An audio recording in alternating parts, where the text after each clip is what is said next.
Hello बच्चों, आप सभी का हमारे यूट्यूब चैनल एचएस विद्या केंद्र पर स्वागत है। जैसा कि आज की क्लास में हम जो पढ़ने वाले हैं प्रश्नावली 4.2 का क्वेश्चन नंबर 3 से स्टार्ट करने वाले हैं। ठीक है, तो अगर बात करें क्वेश्चन नंबर 3 की, तो बोल क्या रहा है वो देखिए। बोल रहा है कि ऐसी दो संख्याएं ज्ञात कीजिए जिनका योग कितना हो, 27 हो और गुणनफल 182 हो। ठीक है, तो ऐसी दो संख्या ज्ञात करनी है, तो हमें तो पता नहीं है वो दो संख्या कौन सी है। तो सिंपल सी बात क्या करेंगे, हम सबसे पहले मान लेंगे माना माना दो संख्या है, तो मैं मान लेता हूं पहली संख्या, माना पहली संख्या, माना पहली संख्या है x। क्या है? x है। ठीक है, इतनी बात क्लियर है। ओके, अब यहाँ पे समझो। तो ऐसी दो संख्याएं ज्ञात कीजिए जिनका योग कितना है, 27 है। दो संख्या है और दोनों का योग कितना है, 27 है। ठीक है, और गुणनफल 182, यानी कि दो शर्त दे रखी है। पहली शर्त है ये और दूसरी शर्त ये है। तो एक चीज समझिए, जिनका योग अगर 27 है, यानी कि ऐसी कोई दो संख्याएं हैं जिनका योग कितना है, 27। योग कितना है, 27 है। ठीक है, और गुणनफल 182 है। अब यहाँ पे एक चीज समझनी है आपको। ऐसी दो संख्याएं अगर योग जिनका 27 है, तो सपोज करो इसमें से 27 में से एक संख्या मैंने मान ली 10 है। क्या है? एक संख्या 10 है। तो दूसरी संख्या बताओ वो कौन सी होगी? तो आप बोलोगे अगर 27 में से 10 यहाँ पे आ गए, तो फिर 27 में से बचा कितना? तो दूसरी जो संख्या होगी, 27 में 10 गया तो कितना बचा? 17। यानी कि दूसरी संख्या 17 होगी। अगर पहली संख्या 10 है, दूसरी संख्या 17 होगी ना। तो दूसरी संख्या आपने कैसे ज्ञात की? तो आपने क्या ज्ञात किया, जो पहली संख्या थी उसको आपने योग में से घटा दिया, तो दूसरी संख्या आई कि नहीं आई बताओ। इसी प्रकार से अगर पहली संख्या x है, तो दूसरी जो संख्या होगी, जो दूसरी संख्या होगी, जो योग दे रखा है दोनों संख्याओं का कितना है, 27 दे रखा है, उसमें से अगर आप माइनस कर दोगे पहली संख्या को, तो दूसरी संख्या आई कि नहीं आई बताओ। समझ रहे कि नहीं समझ रहे हो? जिस प्रकार से देखो, यहाँ पे मैंने पहली संख्या को योग में से घटा दी, संख्या आई कि नहीं आई बताओ। तो जब भी तो इन दोनों संख्याओं का योग करोगे 27 आएगा। इसी प्रकार से यहाँ पे पहली संख्या x है, तो योग में से घटा दोगे तो दूसरी संख्या आ जाएगी। जब दोनों का योग करोगे जब भी तो योग 27 आएगा कि नहीं आएगा। क्लियर है बात इतनी सी। अब यहाँ पे आ जाओ, और उनका गुणनफल कितना है, 182 हो। तो जो पहली संख्या है, यानी कि जो पहली संख्या है ना, जो पहली संख्या है और जो दूसरी संख्या है, दोनों का जो गुणनफल दे रखा है कितना, 182 दे रखा है। दोनों का गुणा करोगे तो कितना आएगा, 182। तो जो पहली संख्या कितनी है, x है, इंटू दूसरी संख्या देखो कौन सी है, 27 माइनस के x, यही तो है। और बराबर में कितना है, 182। ठीक है, तो पहली संख्या और दूसरी संख्या गुणनफल कितना दे रखा है दोनों संख्याओं का, 182। अब x का इसके अंदर गुणा कर दो, तो x का 27 से गुणा करो कितना होगा, 27x हो जाएगा। अब x का x में गुणा करो तो कितना हो जाएगा, माइनस के x उसके हो जाएगा। और बराबर में कितना है, 182। ठीक है, अब यहाँ पे देखो, अब यहाँ पे क्या करना है आपको, द्विघात समीकरण के मानक रूप में लिख लेना है। तो सभी को एक एक तरफ ले आओ। देखो, पहले लिखो x की घात 2, यानी कि पहले लिखोगे तो वो कितना है, माइनस का x की घात 2 है। फिर x लिखो कितना है, प्लस के 27x। अब 182 इधर आएगा, प्लस का इधर आके माइनस का 182 हो जाएगा। बराबर में क्या बचेगा फिर, जीरो। क्या बचा, बराबर में रह गया हमारा क्या, सिंपल सा जीरो रह गया। ठीक है, अब देखो यहाँ पे एक चीज और आपको करनी है। एक चीज आपको यहाँ पे क्या करनी है, जो माइनस का एक्स स्क्वायर है, इसको माइनस की क्या करो, प्लस की कर दो। प्लस की कैसे करोगे वो समझना यहाँ पे। तो यहाँ पे अगर पूरे में से माइनस कॉमन ले लोगे आप, तो जब पूरे में से माइनस कॉमन लोगे ना आप, तो ये तो प्लस का हो जाएगा, और जो प्लस के 27 हो जाएगा क्या, माइनस के 27x हो जाएगा, और माइनस के 182 किसका हो जाएगा, प्लस के 182 हो जाएगा, और बराबर में क्या है, जीरो। ठीक है, अब देखो जो माइनस की जो गुणांक इधर जीरो के बट्टे में आएगी, और जीरो में कोई भी संख्या आती है तो वो भाग में आएगी तो जीरो ही रहती है ना। जीरो में किसी भी संख्या से भाग तो जीरो रहना है। तो बचेगा क्या, ओनली बचेगा क्या, एक्स स्क्वायर माइनस 27x और प्लस के 182, और इसको हटा दो। ठीक है, प्लस के 182 बराबर में जीरो। तो ये बचेगा आपका, सिंपल सा। ठीक है, तो ये आपका आ गया क्या, द्विघात समीकरण। अब आपको यहाँ पे जो है इस द्विघात समीकरण को हल करना पड़ेगा। हल करने के बाद आप x के मान निकालोगे और सिंपल सा हमारा आंसर आ जाएगा, पहली संख्या और दूसरी संख्या, ठीक है। तो इसको हल करने की मैंने आपको किससे बताया था, गुणनखंड विधि से हल करना है। कैसे करना है, गुणनखंड विधि से हल करना है, और कैसे करेंगे वो आपको समझना है, ठीक है। देखो यहाँ पे, तो देखो यहाँ पे कुछ नहीं है तो क्या एक है, अब एक का 182 में गुणा करोगे तो कितना आना है, 182 ही आना है। ये भी प्लस का, ये भी प्लस का, तो प्लस के 182 आएगा। अगर प्लस के 182, अब इसको दो संख्याओं में तोड़ेंगे, ऐसी दो संख्याओं में तोड़ेंगे, गुणा करके तो 182 ही आए, लेकिन जोड़ियां घटा के बीच की संख्या है। जोड़ियां घटाए कौन सी संख्या आनी चाहिए, बीच की संख्या आनी चाहिए ना, ठीक है। अब यहाँ पे समझना ध्यान से, अगर ये प्लस की 182 है तो फिर दोनों संख्या यहाँ तो प्लस प्लस की हो सकती हैं, यहाँ पे दोनों माइनस माइनस की हो सकती हैं। जब भी तो प्लस गुणा प्लस करोगे तो प्लस के 182 आएगा, माइनस गुणा माइनस करोगे तो माइनस के 182 आएगा, ठीक है। अब यहाँ पे समझना, तो 182 को तोड़ोगे एक दो संख्या में, तो तोड़ो, यहाँ पे देखो एक से भाग दोगे तो 182 में तो 182 बार ही जाएगा। 182 और एक का गुणा 182 है, लेकिन 182 और एक को जोड़ोगे 27 नहीं आएगा, इनको घटाओगे तो भी 27 नहीं आएगा। इसका मतलब ये दोनों संख्या नहीं है। तो एक के बाद किससे जाएगा, 182 में भाग 2 से जाएगा, कितनी बार जाएगा, 2 से गया 9 बार, 2 से गया इसमें कितनी बार, एक बार। क्या इन दोनों का गुणा करके आ रहा है, क्या इन दोनों को जोड़ के 27 आ रहा है, नहीं आ रहा। क्या इन दोनों को घटा के 27 आ रहा है, नहीं आ रहा, कदे भी नहीं आ रहा, ठीक है। अब यहाँ पे 2 के बाद किससे भाग जाएगा, तो 2 के बाद अगर बात करें तो इसमें ना तो 3 से भाग जा रहा है, ठीक है। क्या 4 से भाग जा रहा है, तो इसमें 4 से भी भाग नहीं जा रहा है, 5 से भी नहीं जा रहा है, क्या 7 से जा रहा है, देखो क्या 7 से जा रहा है, तो 7 एकम 7 दूनी 14, दो बार जाएगा ना, 7 दूने 14, और कितना बचा, 18 में 14 गया तो 4, और 42 है, यानी कि सच के 42, ठीक है। देखो यहाँ पे, तो 7 दूने 14, ठीक है, और फिर इसके बाद जो है इसमें नहीं जा रहा भाग। देखो जब इनको दोनों को ऐड करोगे, क्या 27 आ रहा है, नहीं आ रहा। क्या इन दोनों को गुणा करोगे, क्या 27 आ रहा है, नहीं आ रहा ना। इसका मतलब ये दोनों भी संख्या नहीं है, यानी कि ये भी नहीं है। तो 7 के बाद अब किससे भाग जाएगा इसमें, तो 7 के बाद किससे जाएगा, 13 से जाएगा ना, किससे जाएगा, 13 से, क्यों 11 से भी नहीं आ रहा, 8 से भी नहीं आ रहा, 9 से भी नहीं आ रहा, सीधा 13 से ही जाएगा। आप चाहो तो 182 के इस तरीके से भी गुणनखंड करके देख सकते हो, ठीक है। क्योंकि इस तरीके से भी करोगे आप, 2 से कितनी बार गया, ये 9 बार, और 2 से कितनी बार गया, एक बार गया, ठीक है। किससे जाएगा, आप देखो 7 से जाएगा, ठीक है। अब 7 से इसमें कितनी बार जाएगा बताओ, 13 बार। अब देखो 13 से इसमें जाएगा कितनी बार, एक ही बार जाएगा। अब इन दोनों में से कौन सी देख लो, देखो 7 दूनी 14, और ये 13 अलग रखो, 14 और 13 का गुणा करो 182 आएगा, और 14 इंटू 13 जोड़ोगे तो कितना आएगा, 27 आएगा।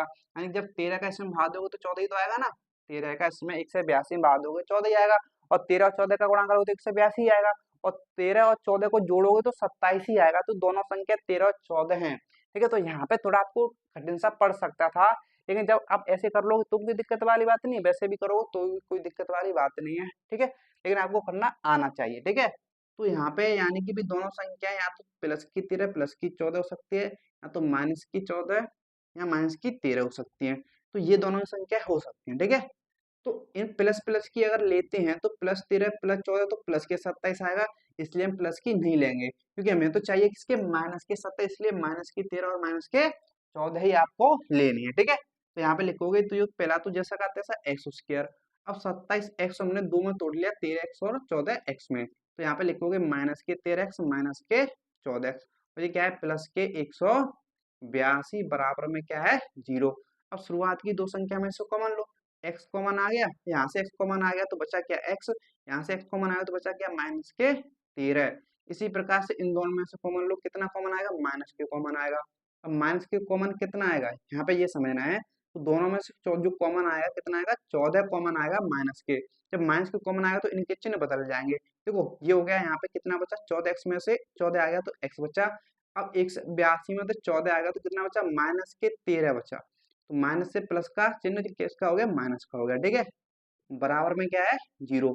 अब इस पूरे में से और इस पूरे में से देखो कितना कॉमन आ गया, x माइनस के 13 कॉमन आ गया कि नहीं आ गया बताओ।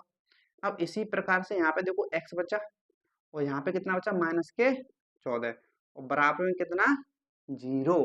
कितना आ गया 0।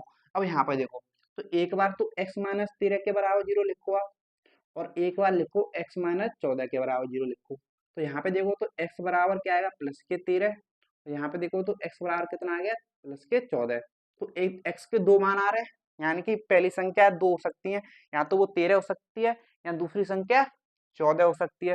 ठीक है, देखो यहाँ पर अगर आप पहली संख्या 13 लोगे, 13, ठीक है, समझना, यहाँ पे ध्यान से समझना, अगर आप पहली संख्या अगर आप 13 लोगे तो दूसरी जो संख्या होगी, तो 27 में से आपको 13 घटाना पड़ेगा ना।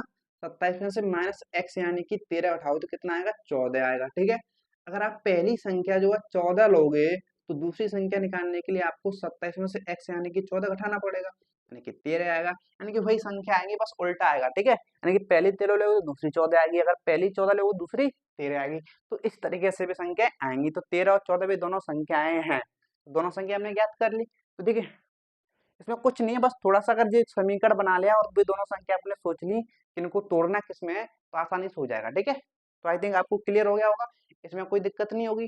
ठीक है, बहुत ही सरल तरीके से और मैंने आराम आराम से आपको समझाया। ठीक है, तो इतना क्लियर है, अब ये क्लियर है ना। तो अब चलते हैं हम इसके क्वेश्चन नंबर 4 की तरफ। इसमें कोई दिक्कत तो एक बार और देख लीजिएगा। ठीक है, देखिए अब आपके सामने जो है क्वेश्चन नंबर 4। तो अगर क्वेश्चन नंबर 4 की अगर बात करें तो क्या बोल रहा है कि दो क्रमागत धन पूर्णांक ज्ञात कीजिए जिनके वर्गों का योग कितना है 365 है। ठीक है, तो इससे पहले भी मैंने आपको क्रमागत धन पूर्णांकों के बारे में बताया है कि किस प्रकार से लिखते हैं। ठीक है, तो अगर बात करें यहाँ पे बोल रहा है पूर्णांक, क्या बोल रहा है पूर्णांक। तो अगर बात करें तो पूर्णांक जो होते हैं आपको पता है, जो पूर्णांक होते हैं हमारे, है ना, उनमें 0 से लेकर अनंत तक की संख्या होती है, और जब 0 से लेकर अंत तक की संख्याओं में ऋणात्मक संख्याओं को शामिल कर देते हैं तो वो क्या कहलाते हैं हमारे पूर्णांक कहलाते हैं। क्लियर है। अब यहाँ पे जो 1 से लेकर अनंत तक की संख्या, ये इनको तो बोलते हैं धनात्मक पूर्णांक या धन पूर्णांक, है ना। और जो माइनस की 1 से लेकर अनंत तक की संख्या होती है, माइनस के अनंत तक की, इनको बोलते हैं ऋण पूर्णांक या ऋणात्मक पूर्णांक, है ना। और जो 0 है ना तो धनात्मक है ना ही ऋणात्मक है। तो यहाँ पे बोल रहा है कि धन पूर्णांक, अगर क्रमागत धन पूर्णांक की बात कर रहा है तो वो कौन से होंगे, 1 से लेकर अनंत तक होंगे। वो भी कैसे क्रमागत, क्रमागत का मतलब क्या है, पहले अगर 1 लिखा है तो 1 के बाद कौन सा आएगा पूर्णांक 2 आएगा, 2 के बाद कौन सा पूर्णांक आएगा 3 आएगा, 3 के बाद कौन सा पूर्णांक आएगा 4 आएगा, 4 के बाद कौन सा आएगा 5 आएगा। तो इस तरीके से अनंत तक क्रम से आप लिख सकते हो। ठीक है, तो ये क्रमागत धन पूर्णांक है ना। ऐसा नहीं है कि 1 के बाद क्या आ गया 3 आ गया, 3 के बाद 7 आ गया, 7 के बाद 11 आ गया, क्या ये क्रम से लिखे नहीं लिखे ना। ठीक है, तो ये सारे जो पूर्णांक क्रम से लिखे हुए हैं। ठीक है, तो यानी क्रमागत धन पूर्णांक हो गए हमारे। अब एक चीज देख रहे हो आप यहाँ पे, जो एक है मेरा, इसके बाद का जो पूर्णांक है, जब एक में एक जोड़ोगे तो इसके बाद का पूर्णांक आएगा कि नहीं आएगा बताओ। अब ऐसे ही 2 में 1 जोड़ो तो इसके बाद का पूर्णांक आएगा कि नहीं आएगा, 2 1 3 आ गया कि नहीं आ गया। अब 3 में 1 जोड़ो तो 4 आएगा कि नहीं आएगा। ऐसे 4 में 1 जोड़ो तो 5 आएगा कि नहीं आएगा, बताओ आएगा ना। यानी कि जब अगला पूर्णांक आपको ज्ञात करना है तो उस पूर्णांक में क्या करना है, आपको 1 जोड़ देना है, सिंपल सी। जैसे कि 5 के बाद का अगर आपको पूर्णांक पता करना है तो 1 जोड़ो कितना आएगा 6। अब 6 के बाद का पूर्णांक आपको पता करना है, 6 में 1 जोड़ो कितना आएगा 7 आएगा। तो सपोज करो यहाँ पे मैंने लिखा एक पूर्णांक है x, मुझे नहीं पता कि वो पूर्णांक मेरा क्या है, मैंने मान लिया कि पूर्णांक x है। अगर मुझे इसके बाद का क्रमागत पूर्णांक पता करना है तो सिंपल सा x में कितना जोड़ोगे x प्लस के 1, यानी कि अगर x पूर्णांक है तो इसके बाद कौन सा आएगा x प्लस के 1 आएगा ना। तो क्रम से जो आएगा पहले x आएगा फिर आएगा x प्लस के 1। अब x प्लस 1 के बाद भी अगर ज्ञात करोगे तो x प्लस 1 में एक और जोड़ दो, तो ये कौन सा हो जाएगा x प्लस 1 के बाद का पूर्णांक हो जाएगा नहीं हो जाएगा। समझ रहे हो कि नहीं समझ रहे हो। तो अगर आपको क्रमागत दो पूर्णांक लिखने हैं तो एक पूर्णांक अपनी तरफ से मान लो, उसमें एक ऐड कर दोगे तो उसके बाद का अपने आप आ जाएगा कि नहीं आ जाएगा। जैसे कि एक है, एक में ऐड करो उसके बाद का आ जाएगा। ठीक है, तो इतना अगर क्लियर है तो अब इस क्वेश्चन में आपको कोई दिक्कत नहीं होगी। ठीक है, देखो तो बोल रहा है कि दो क्रमागत धन पूर्णांक ज्ञात कीजिए जिनके वर्गों का योग कितना है 365 है। तो सिंपल सा क्या करेंगे कि माना माना क्रमागत क्रमागत माना दो क्रमागत माना दो क्रमागत धन पूर्णांक पूर्णांक क्रमशः क्रमशः ठीक है। तो कौन कौन से मान लें बताओ। अगर आप x मानोगे, पहला पूर्णांक अगर x है तो इसके बाद कौन सा आएगा, एक इसमें जोड़ दो, यानी जो दूसरा आएगा कौन सा आएगा, x प्लस के 1 आएगा, यही तो आएगा ना। तो दोनों पूर्णांक हमने लिख लिए, पहला x है तो दूसरा क्या होगा, x प्लस के 1 होगा, ठीक है। तो जिनके वर्गों का योग कितना है 365, यानी कि इन दोनों पूर्णांकों के वर्गों का, यानी कि जो पहला पूर्णांक है x, इसका वर्ग, और जो दूसरा पूर्णांक है कितना, x प्लस के 1 इसका वर्ग। तो जिनके वर्गों का यानी कि इनके वर्गों का योग, इनके वर्गों का योग करो तो कितना आएगा, 365 आएगा। कितना होगा, 365 होगा, इसने सवाल में ये बोला है, ठीक है। अब सॉल्व कर लो, क्या सिंपल सा। देखो x का वर्ग क्या होगा, एक्स स्क्वायर होगा। अब यहाँ पे देख सकते हो x प्लस 1 का स्क्वायर, यानी कि a प्लस बी का होल स्क्वायर बन रहा है, क्या बन रहा है, a प्लस बी का होल स्क्वायर। तो आप जानते हो कि नहीं जानते हो बताओ, a प्लस बी का जो होल स्क्वायर होता है वो होता है a square plus B square plus 2ab। तो इसको खोल दो यहाँ पे, जब खोलोगे तो क्या आएगा, x का x स्क्वायर, एक का एक ही रहेगा, और 2ab करो तो 2x, एक का गुणा करो तो क्या आएगा, 2x ही आएगा, और बराबर में कितना है, 365, ठीक है। अब देखो एक्स स्क्वायर कितना हो गया, 2x स्क्वायर हो गया। अब फिर लिखो यहाँ पे x लिख लो, 2x लिख लो, और प्लस के एक है, प्लस के एक लिख लो, क्रम से लिख लिया मैंने, ठीक है। और 365 इधर आएगा, प्लस के तो माइनस के हो जाएगा कि नहीं हो जाएगा बताओ, बराबर में क्या है, 0। अब देखो यहाँ पे 2x स्क्वायर, ये क्या है, प्लस के 2x, 365 में से एक गया तो कितना बचा, माइनस के 364 बराबर में 0। अब यहाँ पे आप एक काम कर सकते हो, क्या देखो, ये भी 2 से कट रहा है, ये भी 2 से कट रहा है, ये भी 2 से कट रहा है, तो इस पूरे में से 2 कॉमन आ जाएगा कि नहीं आ जाएगा बताओ। अब यहाँ से अगर 2 कॉमन ले लें तो क्या बचेगा, एक्स स्क्वायर, और यहाँ पे क्या बचेगा, एक्स। 364 में 2 कॉमन आ गए तो कितना बचा, 1 8, और तो 1 16 8 और 2 182 बराबर में कितना, 0। कितना बचा। अब देखो दो गुणांक अगर 0 के भाग में आएगा इधर, तो 0 में किसी भी संख्या से भाग दे तो क्या रहना है, 0 ही रहना है, यानी कि आपका क्या बचेगा, x square plus x minus के 182 बराबर के 0। तो वो समीकरण ये बन जाएगा, ठीक है। तो इस सवाल को हमने समीकरण के रूप में लिख लिया। अब ये समीकरण बना है, इसको जो है गुणनखंड विधि से हल कर दो, तो इसके मूल आ जाएंगे, यानी कि x के मान आ जाएंगे। तो सिंपल सा इधर की साइड क्या करते हैं, हल करते हैं। अब देखो जो समीकरण दे रखा है, x square plus x minus 182 बराबर 0, तो इसको आप गुणनखंड विधि से हल करेंगे। जब गुणनखंड विधि से करो, देखो यहाँ पे कुछ नहीं है, तो कितना होगा, एक होगा, एक का 182 में गुणा करो तो प्लस की एक और माइनस की 182 का गुणा करो तो कितना आएगा, माइनस के 182 आएगा। अब देखो इससे पहले वाले सवाल में भी हमने देखा था कि 182 के दो गुणनखंड हो रहे थे। जब आप 182 के गुणनखंड करोगे ना, तो आप इस तरीके से भी कर सकते हो, चाहे आप जैसे भी कर सकते हो, ठीक है। देखो 2 से कितनी बार जाएगा, 9 बार, एक बार, ठीक है। अब किससे जाएगा, इसमें 7 से जाएगा ना, 7 से एक बार और 3 बार। अब 13 से जाएगा कितनी बार, एक बार, ठीक है। इतनी बार गया। अब यहाँ पे देखो, तो 182 को ऐसी दो संख्या में तोड़ना है कि जिनका गुणा करके तो 182 आए, लेकिन जोड़ियां घटा के बीच की संख्या, यहाँ पे देखो बीच में कुछ नहीं तो क्या होगा, एक, यानी कि एक आना चाहिए। तो वो ऐसी दो संख्या कौन सी है, देखो 7 दूनी 14 और एक 13, तो 14 और 13 का गुणा करो तो 182 ही आएगा, और 14 में से 13 घटाओगे तो एक ही आएगा, ठीक है। लेकिन यहाँ पे एक समझो चीज, क्या आपको पता है कि माइनस की 182 है, तो भाई दोनों संख्या यहाँ तो पहली प्लस की दूसरी माइनस की होगी, यहाँ पर पहली माइनस की दूसरी प्लस की हो सकती है। अगर दोनों क्या है, 14 और 13 है, तो पहली 14 प्लस की हो सकती है, दूसरी माइनस की, यहाँ पे 14 माइनस की, ये प्लस की, तो यही तो हो सकता है, ठीक है। इनका गुणा करोगे तो माइनस का ही आना है, इनका भी गुणा करोगे तो भी माइनस का आना है, ठीक है। अब इनमें से ले कौन सी, तो 14 में से 13 गया तो देखोगा प्लस के एक बच रहा है। अब देखो 14 में 13 गया तो कितना बचा, एक, लेकिन किसका, माइनस का, क्योंकि बड़ी कौन है, माइनस की, हमें चाहिए किसका, यहाँ पे देखो प्लस के एक है ना, बीच में प्लस के एक है, तो ये वाली संख्या चाहिए, ना कि ये, ठीक है। ये बात आपको ध्यान रखना है। तो इनके साथ एक्स लगा लो सिंपल सा। अब यहाँ पे लिखो पहला तो जैसा का तैसा रहेगा, और ये एक एक्स को दो संख्याओं में तोड़ दिया, 14x प्लस के और माइनस के 13x, और अंतिम माइनस के 182 जैसा का तैसा बराबर में क्या आएगा, 0। ठीक है। अब देखो शुरुआत की दो संख्या में से कॉमन लेना है, तो कितना कॉमन आएगा, x कॉमन आएगा, क्या बचेगा x प्लस के 14। अब यहाँ से कॉमन लोगे इन दोनों में से, यहाँ पे माइनस है तो माइनस का ही कॉमन लेना। ठीक है। अब कितना कॉमन आएगा, तो आप बोलोगे 13 कॉमन आएगा।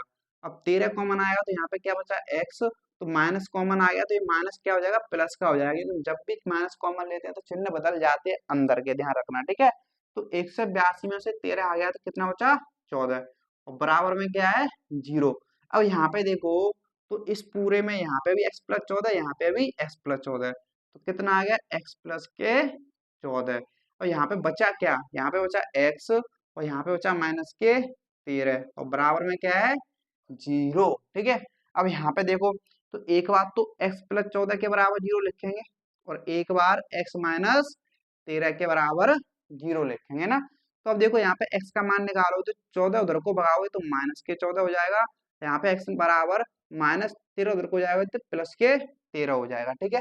अब यहाँ पे एक चीज समझो, तो कौन सी संख्या लें, x के दो मान आ रहे हैं कि माइनस की 14 लें या प्लस की 13 लें। तो आप यहाँ पे देखो, उसने बोला है कि दो क्रमांक धन पूर्णांक है। धन पूर्णांक का मतलब क्या है, प्लस वाली संख्या है, तो प्लस की कौन सी इन दोनों में, 13 ही तो प्लस की, इसका मतलब 14 तो हम ले नहीं सकते, तो हम कौन सी लेंगे, 13 लेंगे ना। तो हमारी जो धन पूर्णांक होंगे क्रमशः, पूर्णांक जो होंगे धनात्मक पूर्णांक कौन कौन से होंगे, तो पहला तो 13 हो जाएगा, फिर इसके क्रमागत की बात करें तो क्या होगा, x प्लस 1, यानी कि दूसरा क्या होगा, 13 में एक जोड़ दो 14।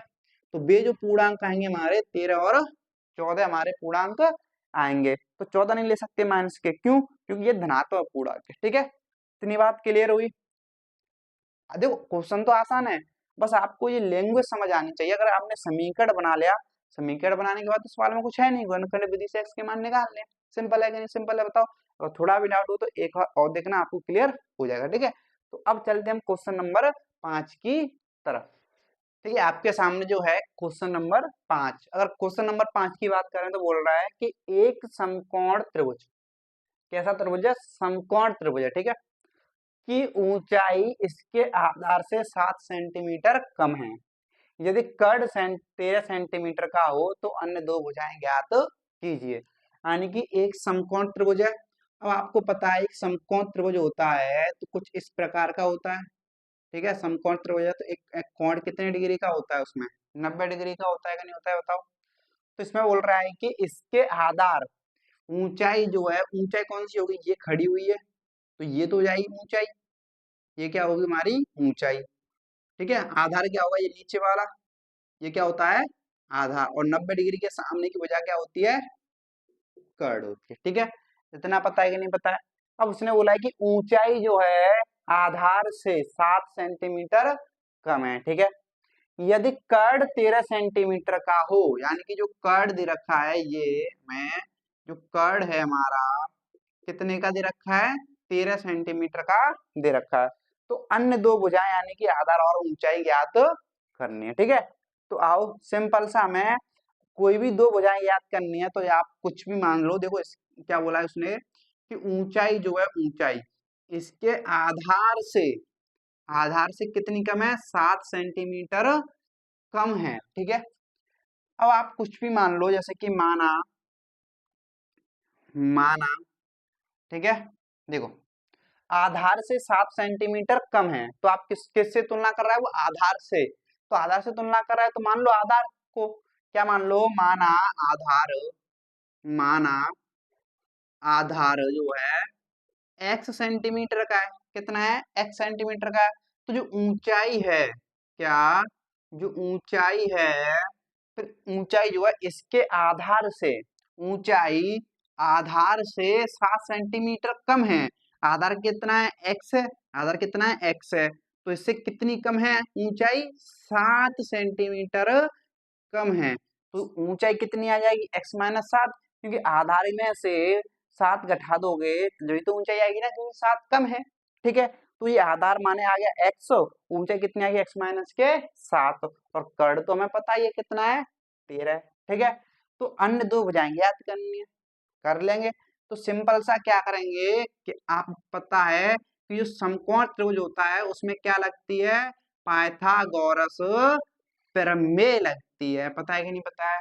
तो आपको पता है जो पाइथागोरस प्रमेय होती है क्या होती है बताओ, कर्ण स्क्वायर बराबर लंब स्क्वायर प्लस आधार स्क्वायर होता है। अब कर्ण कितना दे रखा है 13, तो 13 का स्क्वायर हो जाएगा कि नहीं हो जाएगा बताओ, बराबर लंब, लंब क्या होता है, ऊंचाई को ही क्या बोलते हैं, लंब बोलते हैं। ऊंचाई को क्या बोलते हैं, लंब बोलते हैं। और ऊंचाई कितनी है, x माइनस के 7 का वर्ग। और आधार, ये क्या है, आधार कितना है x, यानी कि x का वर्ग। तो सिंपल सा इसको आपको खोल लेना है। देखो 13 का वर्ग तो कितना होगा 169, बराबर देखो यहाँ पे x माइनस 7 का होल स्क्वायर है, यानी कि a माइनस बी का होल स्क्वायर बन रहा है। तो क्या बन रहा है, a माइनस बी का होल स्क्वायर क्या होता है, a square plus B square minus के 2ab। तो ये हमारा सूत्र लगेगा इसमें। तो आओ लगाते हैं। तो यहाँ पे लगाएंगे आप a square plus B square minus के 2ab। तो x का स्क्वायर स्क्वायर कितना होगा, x स्क्वायर और 7 का स्क्वायर कितना होगा 49, और माइनस 2ab, तो माइनस के 2x इंटू 7, यानी कि 7 दोनों 14x। इतना तो आपको मन में करना आना चाहिए, ठीक है। और देखो प्लस x का वर्ग कितना होगा, x स्क्वायर होगा कि नहीं होगा बताओ, ठीक है। अब यहाँ पे देखो तो 169 बराबर x स्क्वायर कितना हो गया 2x स्क्वायर हो गया, और ये माइनस के कितना है 14x, और ये प्लस के कितना है 49, ठीक है।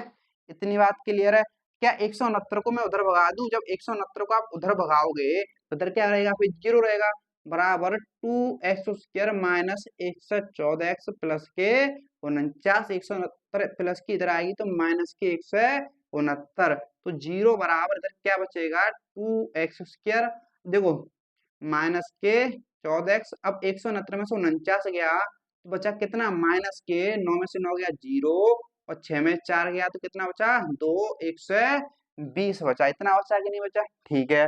अब आप यहाँ पे समझो, तो ये इसके बराबर है, ये इसके बराबर है, तो आप इसको इस तरीके से भी लिख सकते हो। कैसे, समझना ध्यान से।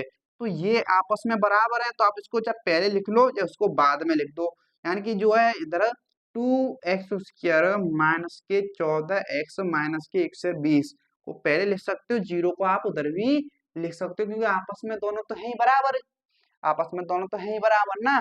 क्यों, देखो 4 अगर 4 के बराबर है, आप इस 4 को इधर लिख दो या इस 4 को इधर लिख दो, बराबर करो, रहेगा तो वही ना। इसी तरीके से ये दोनों आपस में बराबर है, तो इसको इधर लिखो तो इसको उधर लिखो, कोई फर्क नहीं पड़ेगा, ठीक है। अब यहाँ पे समझो एक चीज, तो देखो ये भी 2 से कट रहा है, ये भी 2 से कट रहा है, ये भी 2 से कट रहा है, तो दोनों में से 2 कॉमन ले लिया तो क्या आएगा एक्स स्क्वायर माइनस 14 में से आ गया तो 7x, यहाँ पे कितना है ये 120 में से आ गया तो 60, बराबर कितना 0, ठीक है। अब देखो 2 गुणांक उधर गई, तो x square minus 7x minus 60 बराबर 0 बचेगा कि नहीं बचेगा, यही तो बचेगा, क्योंकि 2 तो गुणा के 0 में चली गई भाग में। अब यहाँ पे इसके कर लो आप आसानी से गुणनखंड, तो गुणनखंड करोगे तो देखो यहाँ पे कुछ नहीं, तो एक है, एक का गुणा करोगे तो 60 में कितना आएगा माइनस के 60। तो ऐसी दो संख्याएं देखनी है हमें कि जिनका गुणा करके तो 60 आए, लेकिन जोड़े या घटाए कितना आए 7 आए, तो बीच की संख्या यानी कि 7। तो 12 पंजे कितने होते हैं, देखो ऐसी दो संख्या कौन सी है 12 और 5, 12 पंजे 60, और 12 में से 5 गया तो कितना आएगा 7, तो भी दोनों संख्या मिल गई। लेकिन यहाँ पे समझो अगर ये माइनस की 60 है तो एक संख्या प्लस की दूसरी संख्या माइनस की होगी, यहाँ पर पहली माइनस की दूसरी प्लस की होगी, यानी कि 12 और 5 अभी संख्या है, तो बड़ी वाली प्लस की छोटी वाली माइनस की हो सकती है, यहाँ पर बड़ी वाली माइनस की छोटी वाली प्लस की हो सकती है। अब इनमें से ले कौन सी, बस यहीं पे ये आपको समझना है। तो देखो 12 में से 5 जाएगा तो प्लस के 7 बचेगा, किसके बचेगा प्लस के 7 बचेगा। अब यहाँ पे 12 में से 5 जाएगा तो माइनस के 7 बचेगा, क्योंकि बड़ी माइनस की है ना। तो अब यहाँ पे देखो क्या है, बीच की संख्या माइनस की 7 है ना, तो माइनस की 7 इनसे आ रही है तो इनके साथ x लगाओ, इनको गायब करो, सिंपल। अब यहाँ पे लिख दो इनको, तो पहला तो जैसा का तैसा, यानी कि एक्स स्क्वायर, इसकी जगह पे कितना आएगा माइनस के 12x प्लस के 5x, और ये कितना है माइनस के 60 बराबर में 0, ठीक है। इस सबको हटा दो, ये तो क्या रहता है हमारा रफ वर्क रहता है, ठीक है। अब यहाँ पे आ जाओ, तो शुरुआत की दो संख्या में से जब आप कॉमन लोगे तो कितना कॉमन आएगा, x। आप बचेगा क्या, x माइनस के 12। अब यहाँ पे इन दोनों में से कॉमन लोगे तो कितना कॉमन आएगा, प्लस के 5, यानी कितना आएगा, x माइनस के 12 बराबर के 0। अब इसमें से जो कॉमन आएगा x माइनस के 12, यानी इसमें भी से x माइनस के 12, तो बचा क्या, यहाँ पे बचा x और यहाँ पे बचा प्लस के 5 बराबर में 0।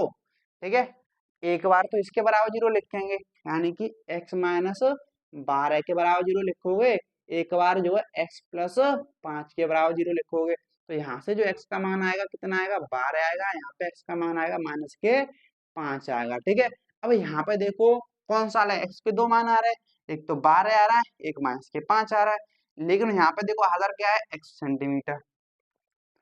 तो ध्यान से समझना, आधार क्या है, क्या है दूरी, एक क्या है डिस्टेंस, लेंथ। ठीक है, तो कोई भी दूरी जो होती है कभी भी नेगेटिव नहीं होती है।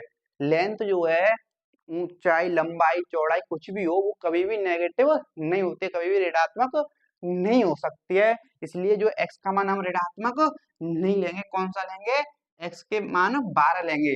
तो यहाँ पे आप देख सकते हो क्या, जो x का मान यानी कि आधार कितना था, x, तो आधार कितना आ गया हमारा, 12 सेंटीमीटर आ गया। और जो ऊंचाई है, ऊंचाई की अगर बात करें, किसकी, ऊंचाई की, तो ऊंचाई कितनी थी, x माइनस के 7, और x का मान यहाँ पे रखो, कितना आ रहा है, 12, तो 12 माइनस के 7, 12 में 7 गया तो कितना आ गया, 5 सेंटीमीटर। ऊंचाई आएगी 5 सेंटीमीटर और आधार आ गया 12 सेंटीमीटर। तो दोनों भुजाएं इस तरीके से हमने ज्ञात कर ली। तो इस तरीके से आपको जो है इस क्वेश्चन को हल करना ही पड़ेगा, इसके अलावा कोई रास्ता है नहीं आपके पास। समझ रहे हो कि नहीं समझ रहे हो, ठीक है, 4 नंबर का क्वेश्चन आएगा, ऐसा आएगा तो ठीक है, क्लियर है। अगर थोड़ा सा भी डाउट हो तो एक बार और देखना, क्लियर हो जाएगा। ठीक है, तो समझ आ गया होगा आपको। तो अब चलते हैं हम क्वेश्चन नंबर 6 की तरफ। ठीक है, देखिए आपके सामने जो है क्वेश्चन नंबर 6 दे रखा है। अगर बात करें हम क्वेश्चन नंबर 6 की, क्वेश्चन नंबर 6 क्या बोल रहा है, देखने में तो बड़ा है, लेकिन ऐसा क्वेश्चन हम पहले भी कर चुके हैं। ठीक है, तो एक बार और देखेंगे, क्योंकि दे रखा है तो करना तो पड़ेगा ही। ठीक है, देखो, एक कुटीर उद्योग, एक कुटीर उद्योग एक दिन में कुछ बर्तनों का निर्माण करता है। ठीक है, एक दिन में कुछ बर्तन बनते हैं। तो एक विशेष दिन, किसी दिन यह देखा गया, यानी एक विशेष दिन यह देखा गया कि प्रत्येक नग की निर्माण लागत, यानी कि कोई अगर बर्तन बनता है ना, कोई एक बर्तन बनता है तो उसकी जो कीमत है, उस एक बर्तन की कीमत, यानी कि निर्माण लागत, बनने में जो जितना खर्च होता है, ठीक है, निर्माण लागत, उस दिन निर्माण किए गए बर्तनों की संख्या, जैसे कि एक बर्तन सपोज करो बनता है 10 रुपए का, और उस दिन बने गए 100 बर्तन। ठीक है, तो बर्तनों की संख्या, तो बर्तनों की संख्या कितनी है, 100। ऐसे यहाँ बोल रहा है कि निर्माण किए गए बर्तनों की संख्या के दुगने, जैसे बर्तन 100 है, तो बर्तनों की संख्या का दोगुना कितना हो जाएगा, 200, और 200 से 3 अधिक, यानी 203 हो जाएगा। तो इसी प्रकार से ये बोल रहा है कि बर्तनों की संख्या के दोगुने से 3 अधिक थी। ठीक है, यदि उस दिन की कुल निर्माण लागत, उस दिन की कुल निर्माण लागत 90 रुपए थी। ठीक है, तो निर्मित निर्मित निर्मित ठीक है, 2 बार लिख गया है। ठीक है, देखो, तो निर्मित बर्तनों की संख्या और प्रत्येक नग की लागत ज्ञात कीजिए। तो हमें निर्मित बर्तनों की संख्या ज्ञात करनी है। तो आप इसमें मानने को तो कुछ भी मान सकते हो, लेकिन मैं आपको बता दूं उसको ही मानना जिससे तुलना की जा रही हो। जैसे यहाँ पे देखो कि प्रत्येक नग की निर्माण लागत उस दिन निर्माण किए गए बर्तनों की संख्या के दोगुने से 3 अधिक थी।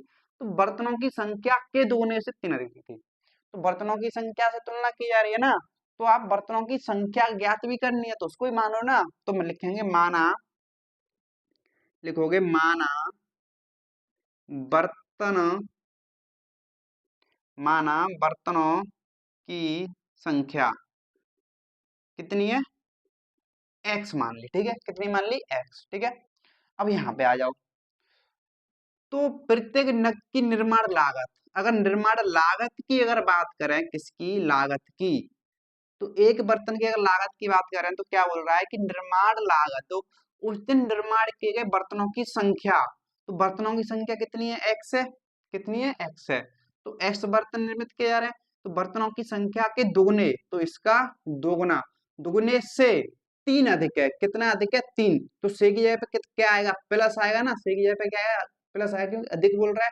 अगर कम बोलता तो से की जगह पे माइनस आता, अगर गुना बोलता तो से की जगह पे गुणा का चिन्ह आता। अधिक बोल रहा है तो से की जगह पे क्या आएगा प्लस आएगा, ठीक है।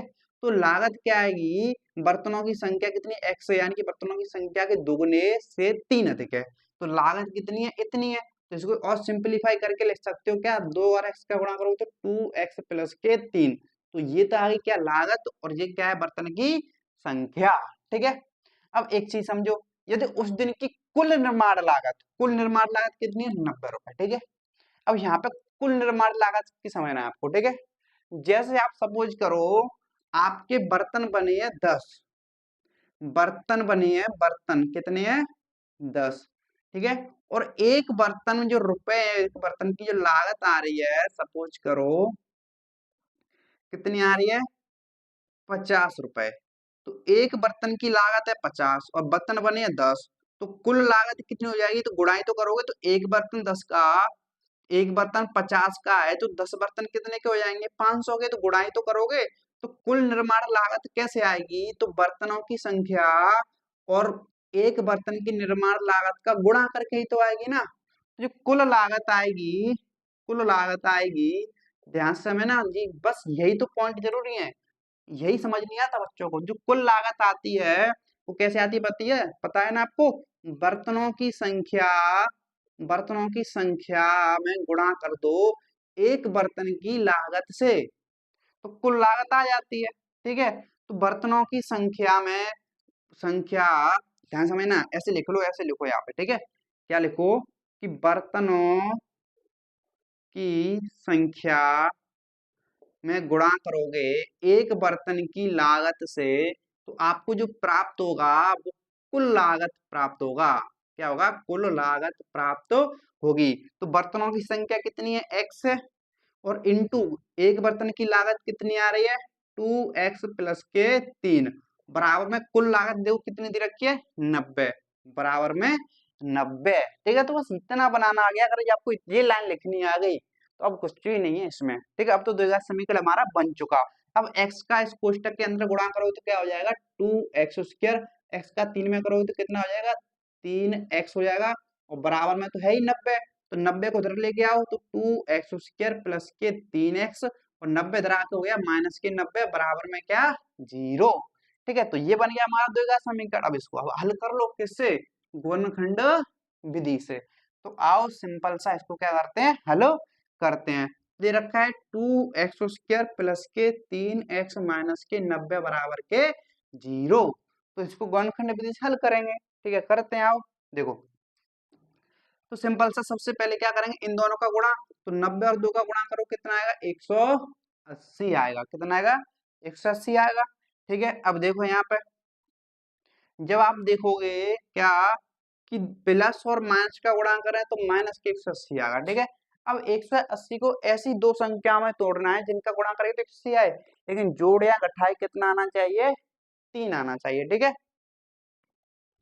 हाँ, तो देखो आओ तोड़ लेते हैं, क्या दिक्कत है। तो देखो, तो 180 को अगर हम तोड़े तो 180 के यहाँ तो आप गुणनखंड कर लो, जैसे कि 180 के जब आप गुणनखंड करोगे तो कुछ इस तरीके से करोगे, 2 से कितनी बार 90 बार, 2 से कितनी बार 45 बार, 3 से कितनी बार 15 बार, 3 से कितनी बार 5 बार, 5 से कितनी बार 1 बार, ठीक है। तो ये हो गए गुणनखंड। तो इनमें से अब आपको संख्या बनानी पड़ेगी, ठीक है। अगर यहाँ पे मैं देखूं, देखो ते 5 15, तो दुआ 4 4 ते 12, तो ये तो 15, तो 15 और 12 का गुणा करोगे तो 180 आएगा, और 15 में से 12 घटाओगे तो भी कितना आएगा 3 आएगा। तो मुझे वो दोनों संख्या मिल गई 15 और 12 जिनका गुणा करके 180 आ रहा है, और 15 में से 12 घटा रहा हूँ तो 3, यानी कि बीच की संख्या आ रही है। अब यहाँ पे एक बात समझो, अगर ये माइनस की है तो पहली संख्या प्लस की या दूसरी संख्या माइनस की, या फिर पहली माइनस की दूसरी प्लस की हो सकती है, यानी कि पहली अगर आप 15 लोगे तो दूसरी माइनस की हो जाएगी, और पहली अगर माइनस की 15 लोगे तो दूसरी प्लस की 12 हो जाएगी, नहीं हो जाएगी बताओ। क्लियर है कि नहीं क्लियर है इतनी सी बात, ठीक है। अब यहाँ पे देखो इनमें से ले कौन सी, इनमें से ले कौन सी, तो यहाँ पे देखो, तो 15 में से 12 गया तो कितना आएगा प्लस के 3, 15 में से 12 गया तो माइनस के 3 आएगा, ठीक है। अब लेकिन यहाँ पे देखो प्लस के 3 चाहिए, तो प्लस के 3 तो इनसे आ रहा है, तो इनको ही आप लोगे ना कि इनको लोगे, ठीक है। तो सिंपल सा पहले को तो जैसा का तैसा लिखोगे। तो 3x को दो संख्याओं में तोड़ दिया, प्लस के 15x और माइनस के 12x हो जाए कितना है, माइनस के 90, बराबर में कितना, 0, बराबर में कितना है, 0। अब शुरुआत की दो संख्या में से कॉमन लो, कितना आ गया, x कॉमन आ गया, तो यहाँ पे बचा 2x और यहाँ पे बचा प्लस के 15। अब यहाँ पे देखो इन दोनों संख्याओं में तो कितना कॉमन आएगा बताओ। तो इन दोनों संख्या में से कॉमन आएगा कितना, माइनस के, यहाँ पे माइनस, तो माइनस के 6 कॉमन आएगा, माइनस के 6 आ गया, तो यहाँ पे कितना बचा, 2x। और यहाँ पे माइनस कॉमन आ गया, माइनस 90 में, तो प्लस के हो जाएगा, चिन्ह बदल जाएगा ना, क्योंकि माइनस का कॉमन है इसलिए चिन्ह बदल जाएगा, ठीक है। देखो 6 कॉमन आ गया तो कितना बचा, 15, कितना बचा, 15, 90 में 6 आ गया तो 15 बचा, बराबर के 0। अब इस पूरे में से और इस पूरे में से देखो कितना कॉमन आएगा, 2x प्लस के 15, और यहाँ पे फिर क्या बचा, यहाँ पे x बचा, और यहाँ पे माइनस के 6 बचा, और बराबर में क्या है, 0, क्या है, 0। अब देखो एक बार तो इसके बराबर 0 ले लो, 2x प्लस 15 के बराबर 0 लो, एक बार लो x माइनस 6 के 0 के बराबर 0 लो, ठीक है। अब यहाँ पे देखो 2x, 15 उतर गया, माइनस के 15, तो x बराबर माइनस 15, दो गुणा के आगे भाग में, x का मान ये आ गया। अब यहाँ पे x का मान निकालो तो 6 उधर को जाएगा, तो प्लस के 6 हो जाएगा, तो x के दो मान आ गए। लेकिन ले कौन सा, माइनस वाला हम नहीं ले सकते, क्यों नहीं ले सकते, क्योंकि बर्तनों की संख्या है x, ठीक है। तो बर्तन के जो निर्माण होगा, ऐसा तो है नहीं कि बर्तन बने ही नहीं, अरे भाई हम बर्तन बना रहे थे लेकिन माइनस में बर्तन बन गए, ऐसा हो सकता है क्या, नहीं हो सकता ना। और बर्तन ये इसलिए नहीं हो सकता ना, सिंपल सी बात है। तो होगा कौन सा, प्लस वाला, यानी कि बर्तन कितने बने हैं, 6 बर्तन बने हैं, कितने बने हैं, 6। तो बर्तन की संख्या तो कितनी आ गई, 6। तो बर्तन की संख्या, ठीक है, बर्तन की संख्या जो आ रही है, कितनी आ रही है, 6 आ रही है। लेकिन लागत की अगर बात करें तो प्रत्येक नग की लागत कितनी है, हमारी लागत है 2x प्लस के 3। तो अगर लागत की अगर बात करें, लागत बराबर कितनी है, 2x प्लस के 3, तो बराबर 2x का मान कितना रखोगे, 6 प्लस के 3, तो 6 दूनी 12 प्लस के 3, और 12 3 कितना, 15। तो लागत कितनी है, 15 रुपए। तो एक बर्तन की लागत 15 रुपए है, और बर्तन बने कितने हैं, 6। तो इस तरीके से हमने ज्ञात कर लिया बर्तनों की संख्या और बर्तन की लागत, ठीक है। तो इस तरीके से इस क्वेश्चन को आपको हल करना पड़ेगा। बताओ समझ आया कि नहीं आया, कमेंट करके बताओ समझ आया कि नहीं आया, ठीक है। क्लियर है इतना, ठीक है। तो इस तरीके से हमने जो है 4.2 प्रश्नावली को पूरी तरीके से खत्म कर दिया। अब 4.2 के उदाहरण भी बचे हैं, तो उदाहरण को करेंगे हम अगली क्लास में। अगर आपको आज की क्लास पसंद आई है तो मुझे लाइक कर देना वीडियो को, दोस्तों के साथ शेयर भी कर देना, कमेंट बताना कैसी क्लास लगी, ठीक है। तो चलिए मिलते हैं अगली क्लास में, आज के इतना ही, धन्यवाद।